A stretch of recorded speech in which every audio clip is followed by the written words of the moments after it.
আজকে কিন্তু বানিয়ে নিয়েছিলাম জলের পোকার রসা।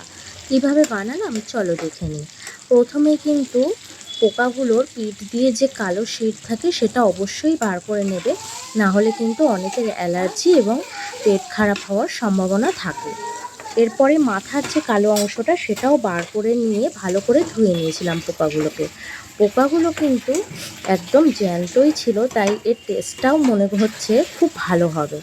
তো কিছুই না, প্রথমে একটু কড়াইতে তেল দিয়ে কিন্তু পোকাগুলোকে হালকা আঁচে ভেজে নিলাম। তার মধ্যে নুন, হলুদ, লঙ্কার গুঁড়ো দিয়ে মশলাটাকে ভেজে নিলাম। তেলের সাথে মশলার সাথে কিন্তু তেল এবং পোকাগুলো সমস্তটাই ভাজা এবং কষানো দুটোই হয়ে গেল।